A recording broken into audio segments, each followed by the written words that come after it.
trazer para vocês aqui um pouquinho desse tema, inovação em tempos de incerteza, né? Inovação na crise, como colocar isso em prática, né? Como tirar essa vontade do papel e colocar para funcionar. E eu separei alguns tópicos aqui que eu acho tópicos relevantes para compartilhar com vocês. Bom, rapidamente, tem que ajustar aí. Rapidamente, eu sou um dos sócios da InnoScience. A InnoScience é uma empresa especializada em gestão da inovação e o nosso papel tem sido apoiar as empresas em estruturar e desenvolver projetos de inovação. E ao longo desses anos, a gente, como eu falei, vem percebendo que as empresas estão cada vez mais interessadas em passar de um ponto no qual eu trato a inovação como sendo algo aleatório, imprevisível, para algo que possa ser gerenciado e, consequentemente, através de metodologias, aumentar a nossa capacidade de inovar. Então, esse é um paradigma interessante, porque durante muito tempo a gente enxergou a inovação como sendo algo que acontecia dentro das organizações. Né? Ou seja, eu era inovador ou eu não era inovador. E isso valia tanto do ponto de vista organizacional como do ponto de vista de pessoas. Né? Ou seja, ou eu nasci inovador ou eu não nasci inovador. E de 15, 20 anos para cá, a gestão ela começou a tratar esse tema de forma estruturada e através de metodologias, e identificou que é possível aumentar a capacidade de inovação de uma empresa desde que ela use método, desde que ela use ferramenta e desde que ela desenvolva as pessoas para isso. E existem diferentes estudos. Anualmente se publica um estudo que analisa os 1000 maiores investimentos de inovação do mundo. E anualmente eles chegam a uma mesma conclusão, entre várias outras, mas uma conclusão que é uma conclusão muito interessante é: o mais inovador não necessariamente é aquele que investe mais em inovação. Ou seja, não existe uma relação direta de crescimento do teu investimento em inovação com a tua capacidade de inovar. Isso levantou uma... Bom, mas por que isso acontece, né? Então, eles chegam à conclusão que é o seguinte: o que acontece é o seguinte, é que existem empresas que utilizam o recurso voltado para a inovação melhor que as outras. Ou seja, aquela empresa que faz a gestão da inovação de forma melhor que o seu concorrente, ela pode gastar menos que o seu concorrente e ser mais inovadora. Isso, né, acho que reforça a questão de, bom, eu preciso enxergar a inovação, eu preciso querer inovação e, sobretudo, eu preciso inovar de forma estruturada e não de forma aleatória, né? E reforça a questão de a gestão da inovação, ela pode te ajudar a ser mais inovador. Bom, essa aqui é uma foto do cotidiano da Índia rural. Na Índia rural existe dificuldade de acesso à eletricidade e 80% das pessoas não têm acesso ao refrigerador, não têm acesso a uma geladeira. 80% da população da Índia não tem geladeira. E aí a gente pode pensar, bom, se eu sou fabricante de geladeira, é aquela história, né? Eu vou vender calçado. Bom, o pessoal não usa calçado, o pessoal não tem geladeira. Mas o pessoal não tem geladeira por quê? Porque a geladeira é cara e porque eles não têm eletricidade em quantidade e não podem gastar também com uma quantidade significativa em eletricidade mensalmente. Bom, o que se faz numa situação como essa, né? Eu posso tentar, né, vender geladeiras mais caras com uma maior margem para os 20% que têm acesso a tudo isso, ou eu posso enxergar isso como uma oportunidade.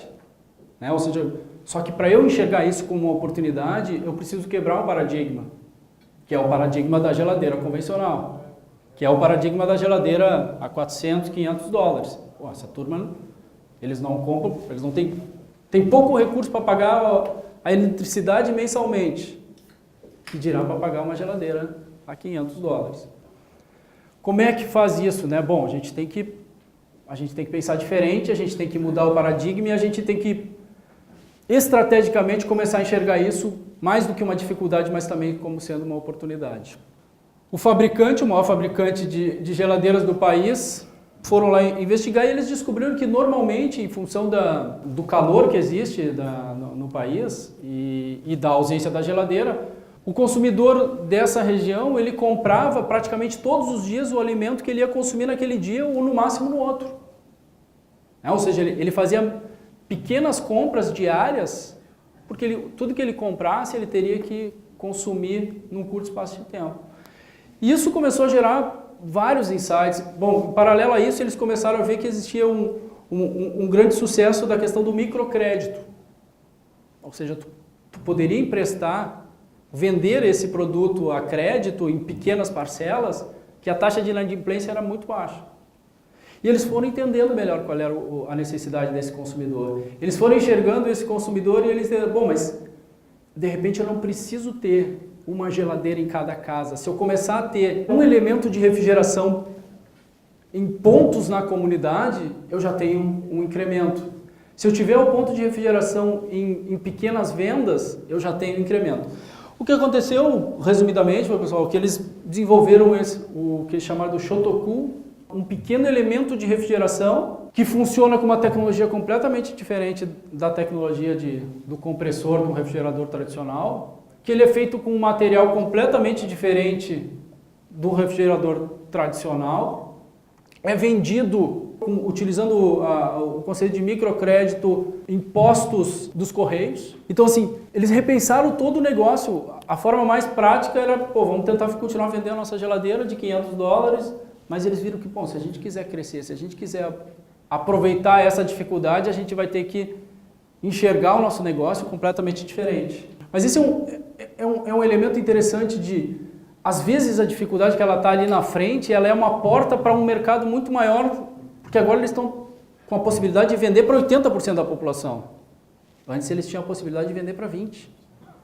E essa dificuldade, ela pode ser suplantada desde que a gente, obviamente, trabalhe de forma estruturada e trabalhe isso como uma intenção estratégica do negócio, porque se isso não for estratégia, um projeto como esse, numa organização de 70 anos de existência, ele não acontece, não é isso?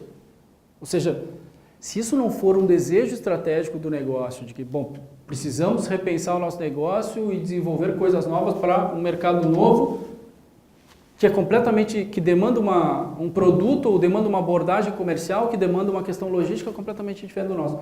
Se isso não for uma intenção realmente estratégica, se isso não tem um suporte estratégico de alta gestão, isso necessariamente não vai acontecer. Porque os dois mundos eles não vão se falar. Eu vendo um produto de $500, agora tu quer vender um produto de 30, como é que isso dentro da mesma organização funciona? Isso só vai conviver se realmente isso for algo que a organização esteja aberta a que exista. Bom, aí a gente cai aqui para a realidade brasileira e eu peguei essas que são coisas relativamente recentes, né? A gente, dentro da indústria automobilística, a gente tem ouvido diferentes cenários, né? A gente tem ouvido, em algum cenário, é a queda de 18% nas vendas, férias coletivas, possíveis demissões, e a gente tem um outro cenário com alguns produtos que está indo num caminho ao contrário. Eu separei dois aqui, né? Esses dois últimos, um lançamento da Jeep e o lançamento da Honda.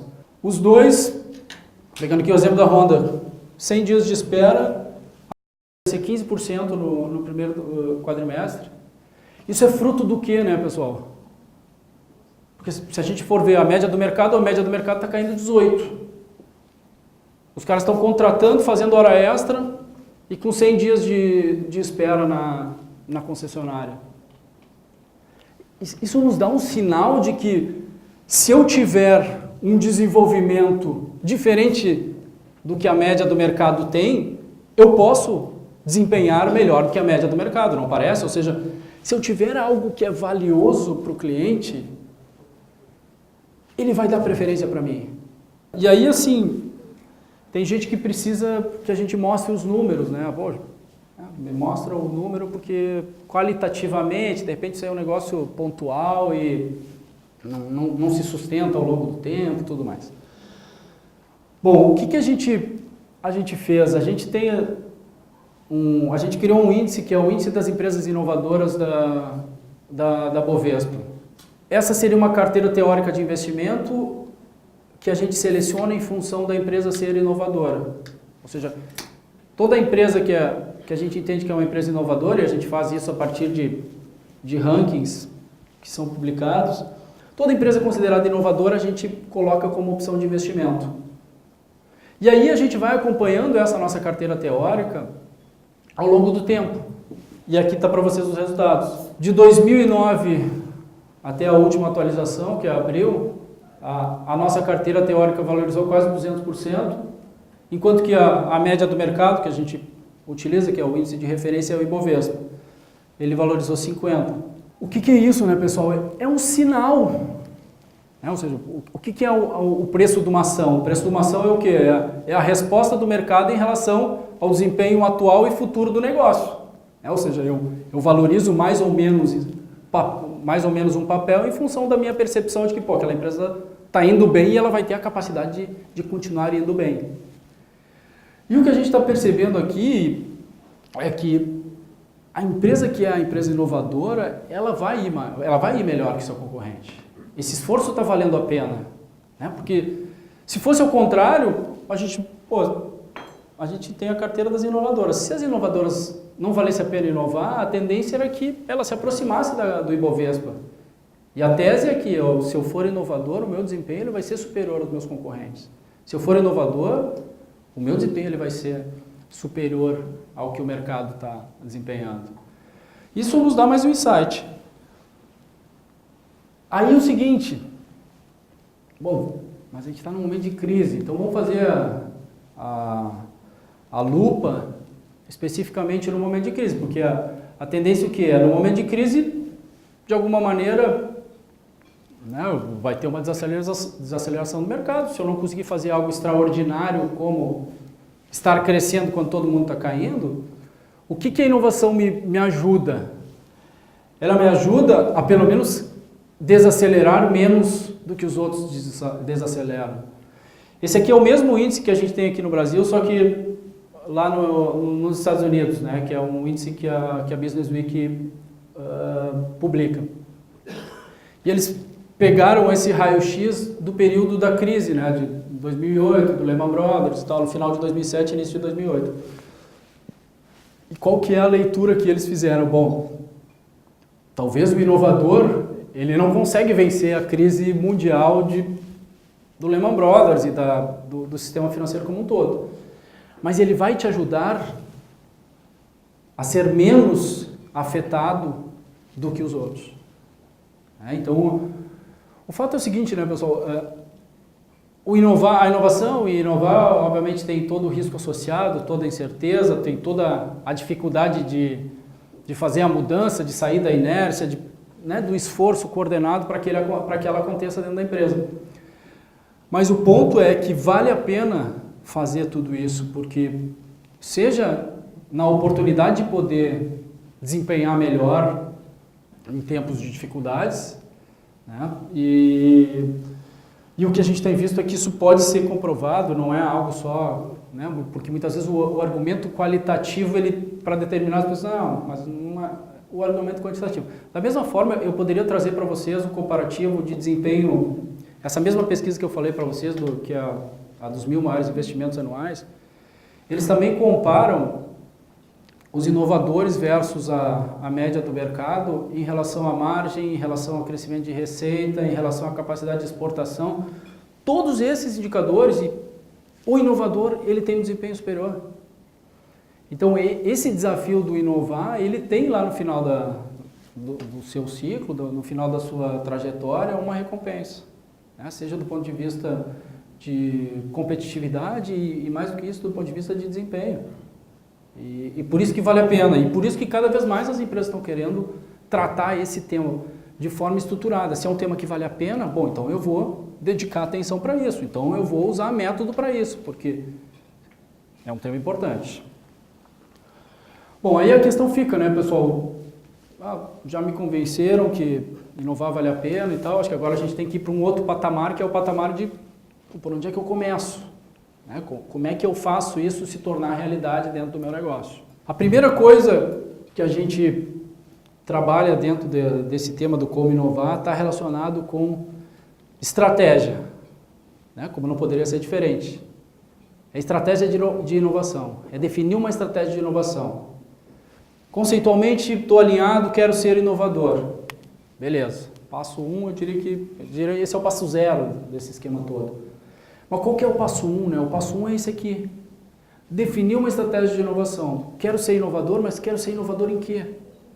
Onde é que eu vou colocar minhas fichas? Onde é que eu vou colocar minha capacidade de criação? Onde é que eu vou colocar a criatividade? Onde é que eu vou colocar a minha capacidade de desenvolvimento?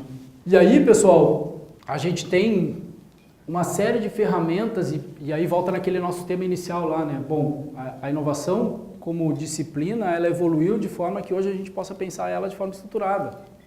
Eu tenho ferramentas para me ajudar a isso. Eu tenho método para ajudar a fazer isso. E da mesma forma, quando a gente está falando de estratégia de inovação, a gente tem ferramentas para fazer isso, para poder fazer a leitura e a priorização das oportunidades de inovação. Quais são os tipos de inovação que eu vou buscar? A gente tem pelo menos a gente trabalha com uma ferramenta que é o radar, a gente tem pelo menos 12 diferentes tipos de inovação que a gente pode utilizar dentro do negócio que vão além do tipo produto. Tem mais 11 coisas que eu posso fazer que pode trazer inovação para o meu negócio. Muitas vezes a inovação de determinada empresa, ela não está no produto, ela não está no serviço, mas ela está em outras dimensões. Ela está relacionada à questão da cadeia de fornecimento, ela está relacionada à experiência do consumidor, a forma como ela captura valor, a forma como ela se relaciona com o mercado, a questão de solução completa. Então, assim, eu tenho diferentes possibilidades e essa reflexão ela é importante para eu poder começar a buscar a inovação. Uma outra ferramenta que a gente usa é a definição de temáticas. Quais são as temáticas prioritárias que eu vou buscar colocar o meu esforço de desenvolvimento? Porque, por mais que pareça a questão de... Bom, as pessoas precisam criar, mas é importante que quando a gente está dentro de um negócio, que as pessoas criem em determinada direção que a gente entenda que seja a direção que o negócio tem que caminhar. Porque muitas vezes a gente chega em determinadas empresas e já começou um esforço de estimular as pessoas a buscar a inovação e a gente percebe que tem uma série de caminhos que está sendo seguidos que não necessariamente estão confluindo para a estratégia do negócio. Ou seja, tem uma série de esforços de desenvolvimento que não estão alinhados com um objetivo de inovação único. E essa é uma reflexão estratégica. E essa é uma reflexão que precisa chegar em todos os níveis da empresa. As pessoas vão nos ajudar na medida que elas entenderem qual é o desafio criativo que a gente está colocando para elas. A gente tem dois grandes marcos pensando em inovação, que é a parte de criação, que é a parte de execução. Ou seja, são dois... Eu preciso identificar coisas de potencial e eu preciso transformar aquilo que eu identifiquei em algum resultado para o negócio. Assim, a grosso modo, simplificando, é isso. E essa reflexão inicial ela é fundamental para que a gente possa entender onde é que estão as oportunidades, para onde é que a gente vai caminhar, e eu preciso posteriormente, obviamente, comunicar isso para que as pessoas possam me ajudar a responder esse desafio. Um segundo tema, ele está relacionado ao que eu chamei ali de uma filosofia enxuta, né? Especialmente em tempos de crise. Em 2011, o Eric Ries, que é um empreendedor americano, ele publicou esse livro chamado Lean Startup, né? Que é uma filosofia que ele trouxe do Lean Manufacturing relacionado ao empreendedorismo. Isso começou a fazer muito sentido para o empreendedor, né? Para o cara aquele que estava na universidade ou mesmo em qualquer lugar que estava querendo desenvolver um negócio e muitas vezes o negócio era um desafio muito grande, porque, bom, montava um plano de negócio, aí tinha que levantar um capital grande para estruturar o negócio e aí ia para o mercado e via que a coisa não funcionava. Bom, qual é a filosofia que ele trouxe? bom, vamos fazer uma filosofia que é uma filosofia de acelerar esse processo de empreender, tornar esse processo um processo mais rápido, mais barato e que possa nos trazer, ao invés de uma aposta no escuro, possa nos trazer etapas de aprendizagem. Ou seja, eu desenvolvo rapidamente uma primeira versão do meu produto, serviço, seja lá o que eu quero, levo ele para ser testado, volto, aprendo e vou refinando antes de necessariamente colocar ele em larga escala no mercado. Bom, essa filosofia hoje é a filosofia dominante do ponto de vista de startup. Se vocês forem para praticamente qualquer incubadora, aceleradora e qualquer área que trabalhe o tema empreendedorismo, vai estar se falando desse modelo Lean. O que acontece? Recentemente, a discussão que começou a se fazer é, pô, mas será que isso aí também não faz sentido pensando numa empresa já estabelecida? Será que o modelo Lean Startup também não faz sentido na medida que eu cada vez mais preciso inovar com uma velocidade maior e eu cada vez quero utilizar melhor o recurso que eu tenho nessa atividade melhor? Então se começou a discussão de, bom, então a inovação dentro da organização ela também pode seguir um modelo Lean. Eu posso trabalhar também com o conceito de mínimo produto viável, que é porque qual que é a diferença? A única diferença é que eu estou numa empresa estabelecida. Mas a filosofia era a mesma, ou seja, quando eu estou num processo de inovação, eu estou num processo de descoberta e validação daquela descoberta no mercado. Se eu não testar essas hipóteses que, pô, quando eu estou criando alguma coisa, no fundo eu estou estabelecendo uma série de premissas e hipóteses que, pô, como é que a coisa vai se comportar lá na frente, não é isso? Ou seja, bom, eu vou desenvolver isso aqui. Eu parto de uma série de premissas do ponto de vista de comportamento do consumidor, do ponto de vista tecnológico, do ponto de vista organizacional, de como isso aqui vai se comportar da ideia para o desenvolvimento. E o que na verdade a gente tem é 95% das vezes a ideia original, ao chegar lá no final do processo de desenvolvimento, ela foi transformada, ela foi modificada. Aquela ideia original que concebeu como sendo A, chega lá no final sendo B. Por quê? Porque acontece um processo de aprendizagem. E deve acontecer esse processo. E o que a gente tem agora vivenciado e faz muito mais sentido, né, em tempos de, né, que a gente está numa palestra aqui de tempos de incerteza e a questão do recurso cada vez mais limitado, é poder usar essa filosofia visando reduzir o risco, visando aumentar o nosso tempo de desenvolvimento e visando, consequentemente, ter um resultado mais assertivo no nosso desenvolvimento. Porque, só traçando um paralelo aqui, pessoal, do Lean e para o modelo tradicional. O modelo tradicional é o modelo Stage Gates. Não sei se alguém conhece, mas o modelo tradicional é o modelo... Eu tenho uma etapa, faço a etapa, valido ela com que a gente chama do gate, né, que é um momento de validação, avanço, avanço, avanço. E esse modelo Stage Gates, ele é um modelo que vai comprometendo o recurso de forma mais importante, porque ele não te permite, eu vou ter o aprendizado quando eu chegar lá na parte de prototipagem. Isso aí pode ter levado, daqui a pouco, 8 meses, 1 ano. E eu chego na etapa de prototipagem, depois de 1 ano, e percebo que, pô, mas eu parti o meu projeto de uma premissa errada. E essa premissa eu podia ter testado ela e validado ela ou desconstruído ela no primeiro mês do projeto. Então, acho que essa abordagem da filosofia Lean Startup aplicado dentro da inovação, e aí a gente está falando de empresas estabelecidas, ela começa a fazer todo sentido.